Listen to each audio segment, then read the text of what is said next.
Olá, bem-vindos a mais um Carta nas Eleições. Meu nome é Sérgio Lírio e eu entrevisto neste programa os principais candidatos das maiores capitais do Brasil.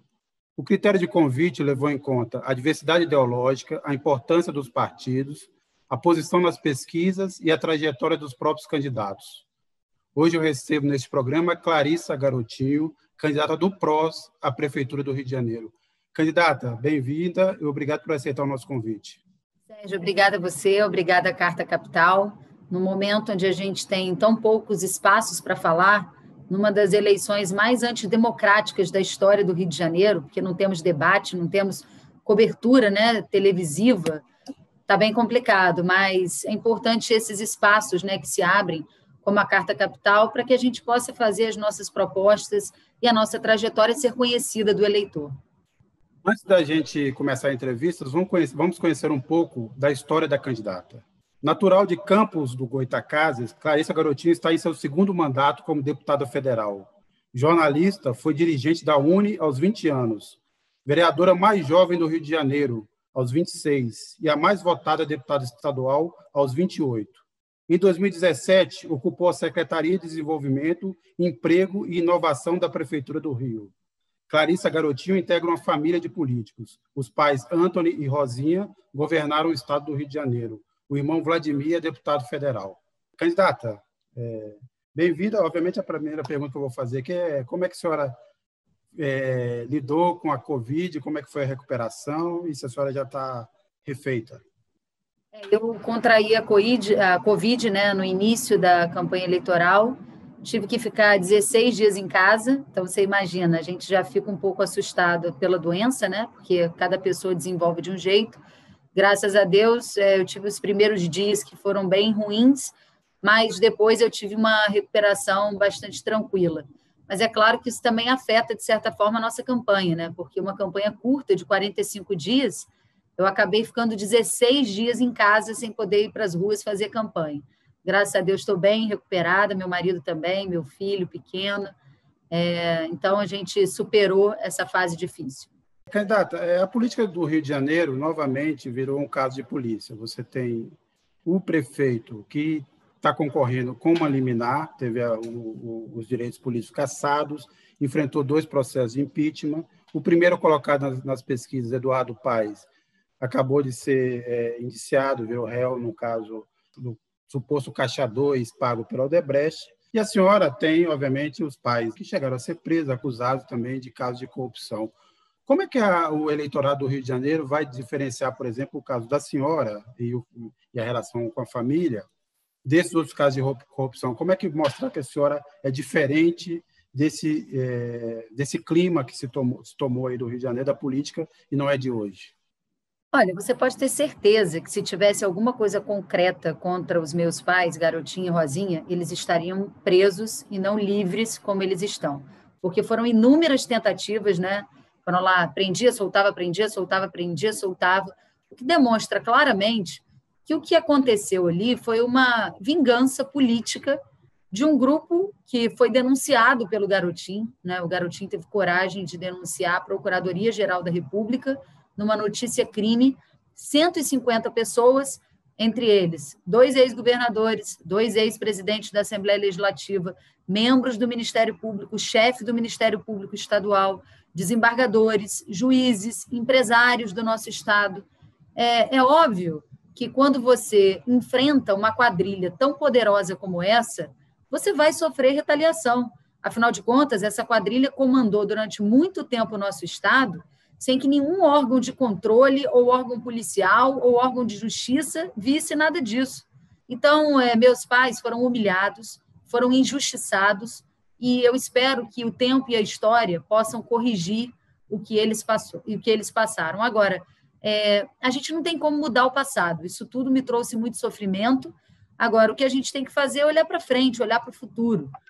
Os meus adversários, eles tentam me desqualificar somente pelo meu sobrenome. Agora, o Eduardo Paes é réu por corrupção. Eu não sou. O Eduardo Paes teve 240 milhões, ele mais 2 pessoas, bloqueados na sua conta e nos seus bens por envolvimento na máfia do transporte. Eu não. Ele é investigado na Odebrecht, pela Lava Jato, ele é investigado na Lava Jato. Você mesmo falou, citou o caso do Odebrecht aí no início. Eu não sou. Então, quer dizer, eu não posso ser julgada somente pelo meu sobrenome de uma história que ficou mal contada e mal interpretada para a população do Rio de Janeiro. Eu sou Clarissa, filha do Garotinho, sim, mas isso não é um ponto final na minha história. Eu fui vereadora, fui deputada estadual, fui secretária municipal, estou no meu segundo mandato de deputada federal e não há nada na minha história, na minha trajetória, que desabone a minha conduta. Eu tenho 38 anos, eu tenho propostas para a cidade do Rio de Janeiro e é por elas que eu quero ser julgada. Eu não aceito ser julgada por alguém que é réu por corrupção, eu não aceito ser julgada por um candidato que é o pior prefeito da história do Rio de Janeiro e que concorre com uma liminar, eu não aceito ser julgada pela chefe da Polícia Civil do governo do Sérgio Cabral, que não viu nada debaixo do nariz dela, da maior quadrilha que comandou esse Estado. Eu não aceito ser julgada pela candidata que já foi governadora do Rio de Janeiro e que saiu deixando os funcionários do Estado sem salário, sem 13º, tudo atrasado. Então, eu não tenho nada que desabone a minha conduta. E estou preparada para ser a prefeita que vai botar essa cidade para funcionar. Eu sou candidata por isso, porque eu estou cansada de viver numa cidade onde nada funciona. A gente já paga imposto demais para ter um transporte caro, ineficiente. A gente paga imposto demais para ter uma saúde caótica, onde as pessoas têm medo de ficar doente, porque sabem as dificuldades que vão enfrentar na rede pública de saúde. Eu sou candidata para ser a alternativa que as pessoas não tiveram em 2016 e quero ser julgada pela minha história, pelas minhas propostas e pela minha trajetória. Candidata, e como o eleitor do Rio deve julgar a participação da senhora no governo Crivella? A senhora foi secretária do governo Crivella e agora se opõe ao prefeito. Como é que o eleitor deve julgar esse comportamento? Fui secretária dele durante um ano, no primeiro ano da gestão. Poderia ter continuado se quisesse, mas eu optei por não continuar, porque era um governo que eu via que não tinha rumo nenhum. O Crivella nunca foi um bom ouvinte.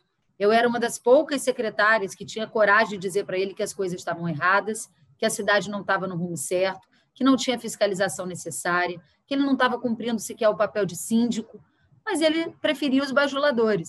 Então, quando eu percebi que a minha voz não fazia diferença ali dentro, eu achei que era melhor não continuar. Agora, eu fui secretária porque eu apoiei ele na última gestão, apoiei como a maioria da população, né? Apoiei de coração, porque ele disse que ia cuidar das pessoas. E eu achei que, pelo histórico que ele tinha, né, por ser um homem bom, de fé, religioso, né, que ele teria condições realmente de cuidar das pessoas. Mas os números mostram exatamente o contrário. Nós temos hoje 32 mil crianças sem vagas nas creches do Rio de Janeiro, uma população de rua que só cresce, cerca de 17 mil moradores de rua, 500 mil de pessoas vivendo em áreas de risco. Tivemos a redução em 35%, né, no atendimento do Programa de Saúde da Família. São números que mostram, né, que a gente vive numa cidade desigual, numa cidade que não cuidou das pessoas. Então, eu fiz uma aposta, como a maioria da população fez. E o sentimento que eu tenho hoje é sentimento de frustração. Eu acho que essa é a palavra que define o governo do Crivella. Frustração, decepção, infelizmente, um dos piores governos da história do Rio de Janeiro. O que a senhora teria feito diferente na gestão da pandemia? Qual que a senhora acha que é o erro mais grave que foi cometido aí no Rio? O erro mais grave não foi cometido só durante a pandemia. O erro mais grave foi não ter combatido a máfia das empresas que hoje controlam a saúde do Rio de Janeiro. Quando o Eduardo Paes trouxe as organizações sociais de fora para administrar a saúde do Rio, ele permitiu que empresas que respondiam a mais de 300 processos no sul do país comandassem a administração da saúde no Rio de Janeiro. Estava na cara que isso não ia dar certo. A gente gasta mal na saúde, a gente gasta muito e gasta mal, e as pessoas não veem o resultado. Primeiro, porque não tem um processo de habilitação extremamente rigoroso na hora da escolha dessas organizações sociais. Segundo, que não tem um processo rigoroso de fiscalização em como essas empresas gastam os recursos que são repassados pela prefeitura. Por exemplo, é inadmissível que as organizações sociais comprem remédios e insumos pagando até 1.000% mais caro do que quando a prefeitura comprava diretamente. Então, a primeira coisa que precisa ser feita é uma fiscalização rigorosa nessas empresas que estão gastando muito dinheiro e gastando mal. A segunda coisa que a gente precisa... Oi. Só uma questão, desculpe. Nesse caso das organizações sociais, é um caso só de controle e transparência ou é o caso de mudar esse modelo de contratação? O problema em si não é o modelo, né? Porque já utilizaram vários modelos. Já utilizaram ONGs, já utilizaram cooperativas, já utilizaram fundações. O problema está no controle e na fiscalização da prefeitura, tanto na hora de habilitar essas empresas, quanto na hora de fiscalizar. Eu acho até que concentrar, né, a administração de muitas unidades, seja na própria Rio Saúde, ou seja na mão de uma ou duas empresas, é muito ruim. Se você tiver mais gente contribuindo com a administração, você faz uma fiscalização maior e você impede supercontratos, né, nas mãos de poucos gestores. Isso é muito ruim. Então, nós precisamos dar um basta nisso na saúde e precisamos fazer uma reviravolta completa. Nós precisamos, por exemplo, implementar o prontuário único do paciente. Já é uma realidade em cidades muito mais pobres que o Rio de Janeiro. Em vários lugares na América Latina já tem prontuário único do paciente. Na Venezuela tem prontuário único do paciente. Eu vi quando estive lá, eu sempre quando visito algum país, eu gosto de conhecer a administração. E então, quando eu fui numa unidade, abriram lá para mim um CPF, falaram, olha, não posso te deixar ver nome nem nada, é só para você entender como funciona o sistema. E você tem ali o histórico do paciente, você sabe se ele é diabético, se ele é cardíaco, você vê os últimos exames de imagem, exames de sangue. Isso faz o quê? Isso faz o atendimento ser mais rápido, faz o diagnóstico ser mais preciso. Então, a gente precisa implementar o prontuário único do paciente e implementar também o uso da telemedicina para que a gente possa suprir a carência de médico especialista. Esse não é um problema só do Rio de Janeiro, é um problema de todas as grandes cidades. E para suprir essa carência, a gente pode usar a telemedicina com um médico clínico geral na ponta, atendendo com um especialista do outro lado. E precisamos também fazer o turno extra das cirurgias, porque é uma humilhação muito grande deixar as pessoas 5, 6 anos aguardando numa fila para ter acesso a uma cirurgia. Muitas vezes morrem antes de acessar. Isso acontece porque não tem o turno extra e porque toda hora tem alguém querendo dar o jeitinho político. Vender uma facilidade, furar uma fila para ganhar um voto. Lembra quando o prefeito fez aquela reunião, né, com os amigos dele e disse, olha, liga para a Márcia. O que era ligar para a Márcia? Era furar a fila do Cisreg. A saúde tem que ser para todo mundo. E para fazer andar mais rápido, é turno extra. É ter uma gerência maior, é ter um acompanhamento maior da engenharia da saúde. É saber quando um equipamento quebrou e colocar ele para consertar no mesmo dia. Não é deixar um hospital com um tomógrafo ou com um equipamento de ultrassom 15 dias sem funcionar. Então, o que tem que acontecer é ter uma gestão melhor, com uma fiscalização extremamente rigorosa na saúde. Não foi um problema só da pandemia, ele foi evidenciado na pandemia. Agora, a pandemia também demonstrou para a gente, né, que as coisas estavam fora do lugar, porque não bastou o prefeito conseguir comprar equipamentos. Nós tivemos aqui um dos maiores índices de mortalidade por Covid entre todas as capitais, proporcionalmente. Então, não basta só ter o equipamento é importante, mas a gestão, a preparação, a valorização dos profissionais, tudo isso é fundamental. O diálogo, a cooperação. Isso aqui parecia conversa de bêbado, né? A prefeitura falava uma coisa, o Estado falava outra, a Justiça falava outra, não tinha um gabinete de gestão. No meio da confusão, o prefeito discutindo cercadinho em praia por aplicativo. Então, quer dizer, está completamente fora da realidade. Candidato, poucas horas antes da gente ter essa entrevista, o Supremo decidiu que os governadores, os prefeitos poderão decidir se a vacina será obrigatória ou não. Se a senhora vier a ser prefeita e caso e quando a vacina estiver disponível, a senhora vai torná-la obrigatória no Rio de Janeiro? Pretendo seguir as determinações do Ministério da Saúde. A gente tem que tomar cuidado para não haver judicialização em muitos casos. Eu acho que o mais importante é a gente estar preparado para fazer uma ampla campanha de vacinação para todos aqueles que desejarem se vacinar, sejam eles ricos ou pobres. Agora, uma vacina, com tão pouco tempo, né, isso gera insegurança. A vacina ainda está sendo testada, Então, a gente precisa rediscutir melhor essas questões, até para não haver judicialização. Tem gente que diz, vai obrigar a tomar vacina para fazer concurso público. Pode haver judicialização. O mais importante é que eu acho que a maioria da população quer se vacinar. E a gente tem que proporcionar que todos aqueles que desejam tenham acesso à vacina, seja eles ricos ou pobres, porque não é justo que quem puder pagar tome a vacina e quem não puder pagar fique para trás. Olha, candidata, nesse dia saiu uma pesquisa dando a dimensão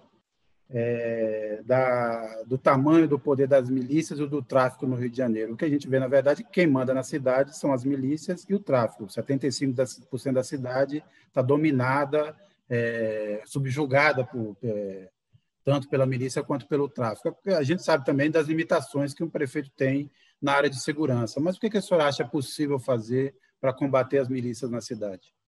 Para combater as milícias na cidade, a gente tem que fazer uma força-tarefa com a Justiça, com o Ministério Público, com o Governo do Estado, com o Governo Federal e com a Prefeitura. Como a Prefeitura pode ajudar? Nenhum governo tem uma rede de capilaridade tão grande dentro de uma cidade como a própria Prefeitura.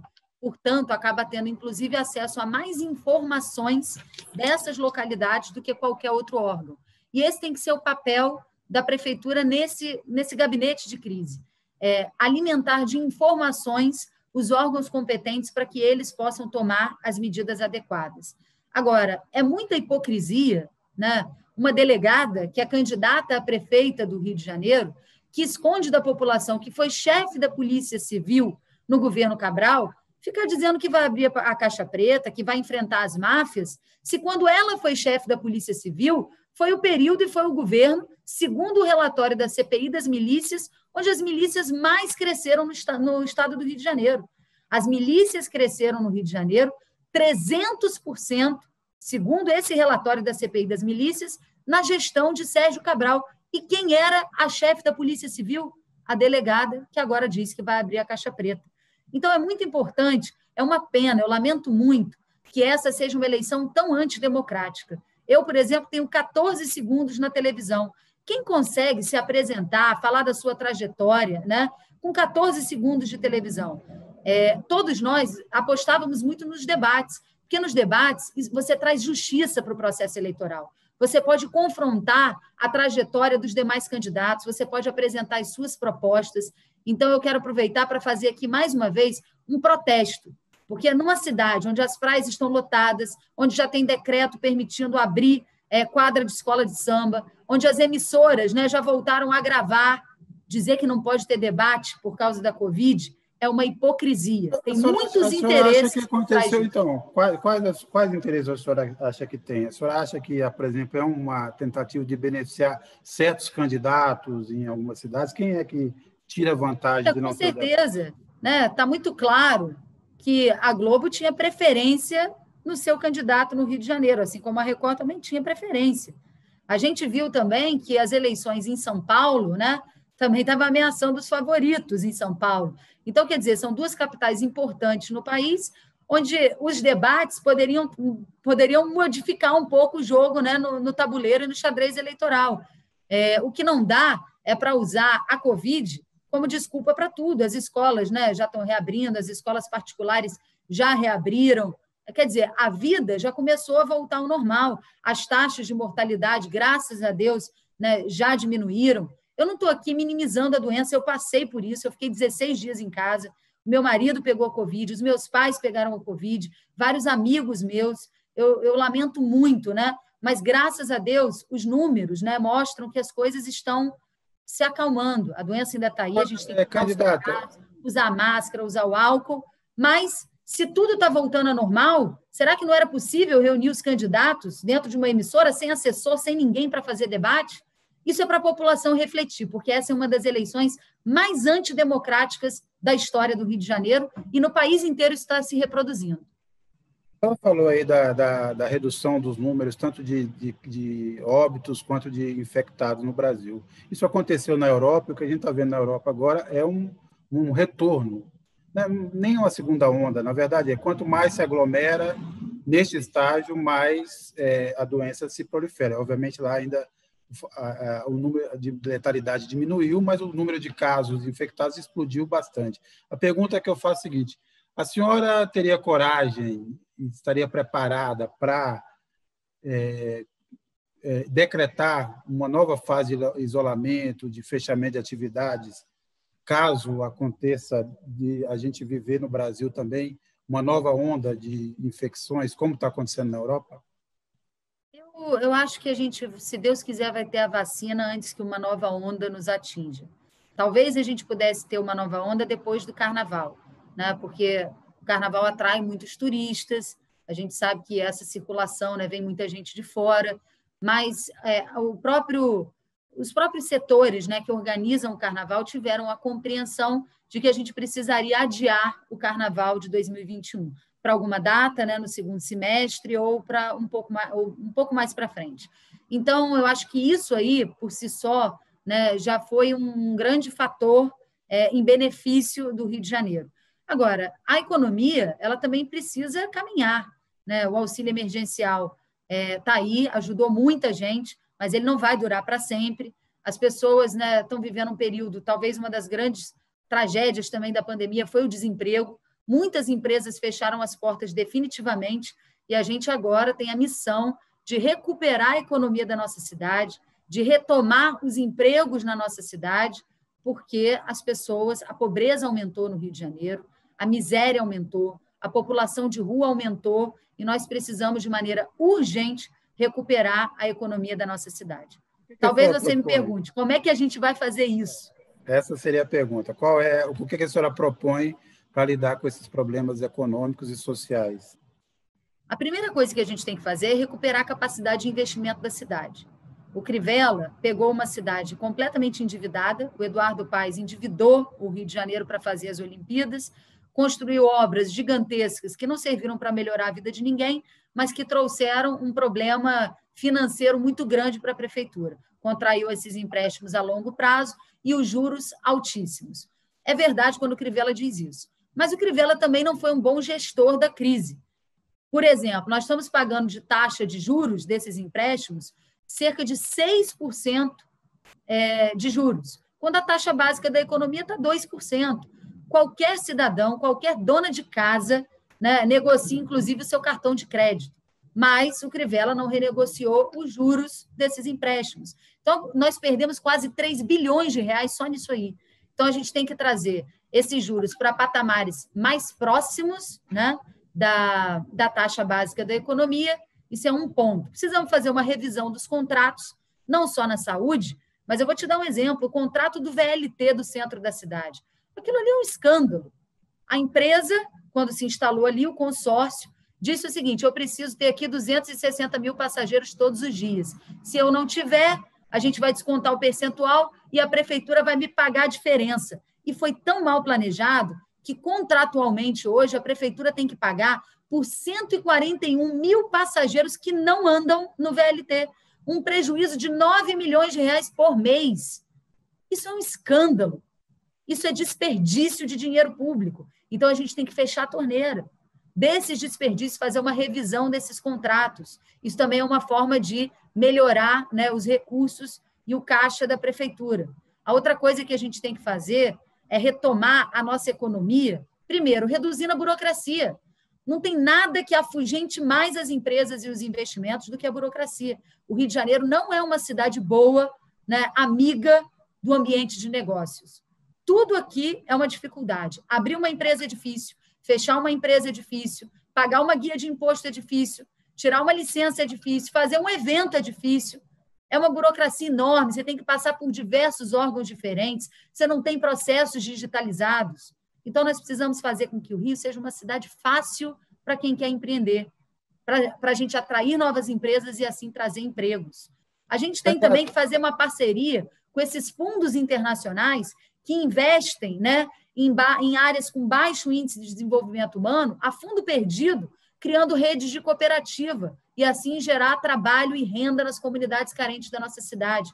E, por fim, vou falar aqui, o Rio de Janeiro, com tantos centros de pesquisa de excelência, é uma vergonha estar perdendo as empresas de tecnologia para o sul do país. Nós não temos sequer uma lei de inovação.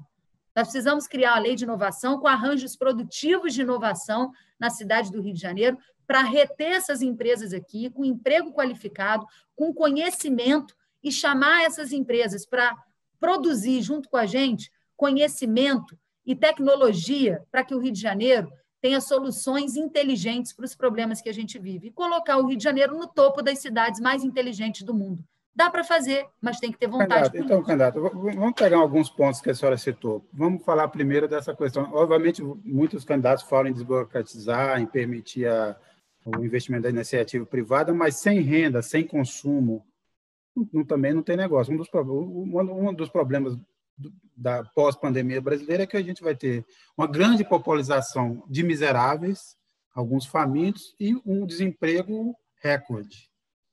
Só a desburocratização vai resolver? Há outras formas de intervir de forma mais direta nessa questão ou não? Muitas formas. Sem dúvida, acabar com a burocracia é uma delas, porque ninguém quer estar numa cidade onde tudo é difícil. Eu conversei outro dia com o organizador do Rock in Rio, ele me disse, é mais fácil fazer o Rock in Rio lá em Lisboa, onde eu preciso de 4 licenças, do que no Rio de Janeiro. Se eu não fosse um apaixonado por essa cidade, eu não estaria insistindo tanto, porque aqui eu preciso de 40 licenças. Então, sem dúvida, a burocracia é um fator muito importante. Mas tem outros, né? Por exemplo, a gente tem que fazer uma revisão do zoneamento da cidade do Rio. Não tem porquê a gente ter zoneamentos tão restritivos para determinadas atividades econômicas. Se a gente conseguir fazer uma flexibilização do zoneamento, a gente vai conseguir legalizar vários negócios que já existem, que estão nas favelas e comunidades do Rio, mas estão ali já há 10 anos, mas o zoneamento não permite. E aí o que acontece? O cara não se legaliza, não está legalizado, ele também não paga imposto, ele perde, a prefeitura perde, todo mundo perde. Barcelona, por exemplo, é uma cidade que não tem um zoneamento tão restritivo. E é uma cidade que se desenvolveu. A gente precisa fazer uma revisão também do zoneamento na cidade do Rio de Janeiro.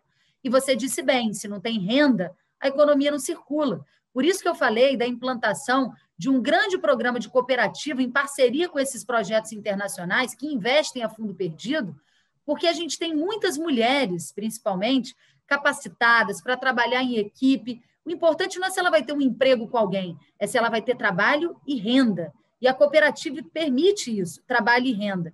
Então, é fundamental que a gente atue nesses aspectos e ajude o governo federal na complementação dos programas de renda mínima.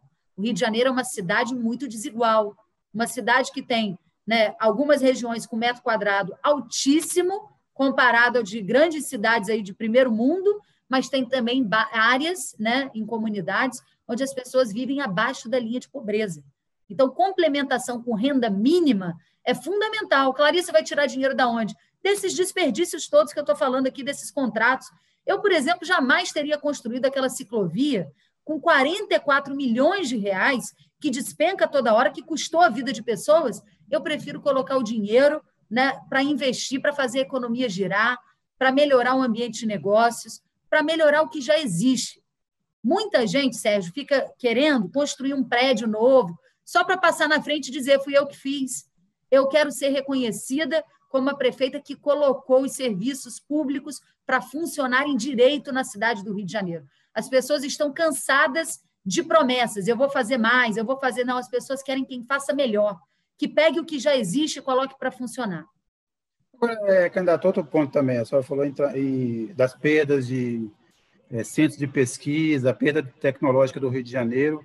Agora, a cidade do Rio de Janeiro, especialmente, tem muitas estruturas federais que estão sendo muito atingidas. Há um desmonte da Petrobras, o BNDES está paralisado, as universidades federais estão sem receitas. Esse trio, por exemplo, forma um grande centro, um grande polo de atração tecnológica para a cidade.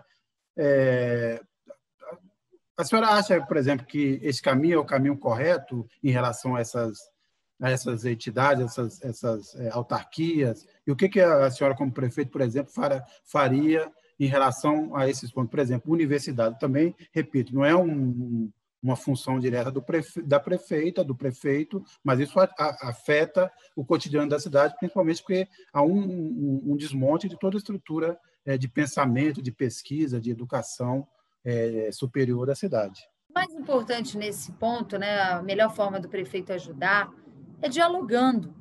Eu, como deputado, eu tentei trazer a sede da nova Embratur, né, da nova empresa de turismo, para o Rio de Janeiro, porque para mim não faz sentido, né, uma agência estar longe do seu principal ativo.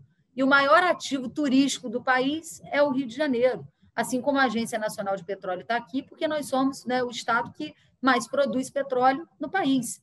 Então, é uma questão de diálogo, realmente, de tentar o convencimento. E eu tenho muito receio da gente eleger no Rio de Janeiro qualquer projeto muito radical. O momento do Rio de Janeiro não é o momento da gente pegar uma eleição de prefeito e transformar ela num palanque de eleição presidencial. Porque qualquer que seja o prefeito eleito na cidade, ele vai ter que governar o Rio de Janeiro por pelo menos 2 anos com o presidente Bolsonaro. Então, a tensão política ela vai fazer mal para o Rio de Janeiro. É preciso ter capacidade de diálogo e entender que a situação que o Rio de Janeiro chegou, abandonado, largado, no fundo do poço, se a gente não tiver apoio federal, essa cidade não vai conseguir se recuperar. Então, o diálogo ele será fundamental. Candidata, a gente aqui caminhando para o final, por que a senhora quer ser prefeita do Rio de Janeiro? Quero ser prefeita do Rio porque eu vivo nessa cidade e acho que, como a maioria dos cariocas, eu fico indignada de viver numa cidade que está largada, que está abandonada, onde nada funciona, onde a gente paga um imposto altíssimo. Eu quero ser uma alternativa a essa polarização. Acho que o Rio não merece essa polarização. O ex-prefeito Eduardo Paes, que é réu por corrupção, ele hoje, né, só está mais bem posicionado na pesquisa porque o maior cabo eleitoral dele é o Crivella. Mas não é porque a gente hoje está vivendo uma coisa tão ruim que a gente tem que voltar a um passado que já foi uma tragédia para essa cidade. Tanto a nível de gestão, porque foi uma gestão que quebrou financeiramente a prefeitura, como a nível, pelo amor de Deus, gente, já deu essa quadrilha do Sérgio Cabral. A gente está correndo o risco de eleger um prefeito que no meio do caminho pode ser cassado. E quem é o vice dele, alguém sabe? O vice dele é uma pessoa desconhecida que tinha aí uma função, um cargo, né, de confiança, um cargo de gerência no governo do Witzel. Ele diz tanto que ele combate o novo Witzel, mas o vice dele era aí uma função de gerência importante no governo Witzel. Então, assim, a gente corre o risco de eleger um prefeito, né, que no meio do caminho pode ser cassado nesse processo, porque ele continua investigado na Lava Jato, já é réu por corrupção, já concorreu com liminar. Então, será que a gente não tem outra opção? Eu acho que o Rio de Janeiro pode construir um novo caminho e uma nova história para essa cidade. E eu estou preparada para conduzir e liderar o Rio de Janeiro nesse processo. Eu tenho 38 anos, eu conheço cada canto dessa cidade, eu tenho certeza que nós temos condição de montar uma boa equipe, eu tenho certeza que nós temos a garra e a energia necessária que estão faltando nessa cidade para andar, para fiscalizar, para ver os problemas de perto, como eu sempre fiz. Eu acho que é isso que o Rio de Janeiro está precisando, de garra, de sangue novo, de ter uma prefeita. Por que não? Uma mulher. Nós nunca tivemos uma mulher prefeita na cidade do Rio de Janeiro. Eu apresento meu nome como uma alternativa. Meu nome é Clarissa, meu número é 90, eu só tenho 14 segundos de televisão, mas eu gostaria muito de poder conduzir o Rio de Janeiro rumo a uma nova história, a um caminho diferente. Ninguém pode mudar o passado, mas a gente pode construir um futuro novo para o Rio de Janeiro. E a gente merece isso. O Rio de Janeiro não pode mais ser sinônimo de violência, de abandono, de falta de esperança. O Rio de Janeiro é conhecido no mundo inteiro, né, como a cidade do turismo, da arte, da alegria, do seu povo acolhedor. E é isso que a gente tem que ser. Uma cidade maravilhosa, não apenas nos cartões postais, mas maravilhosa para quem vive aqui no Rio de Janeiro. O cidadão do Leblon, de Copacabana, da Maré, da Urucânia, da Vila Aliança, o cidadão de toda a cidade do Rio de Janeiro. É isso que a gente quer. Uma cidade maravilhosa, onde os serviços públicos funcionem com qualidade para a população. Eu recebi aqui Clarissa Garotinho, candidata do PROS à Prefeitura do Rio de Janeiro. Candidata, mais uma vez agradeço a disposição em dar essa entrevista e boa sorte na campanha.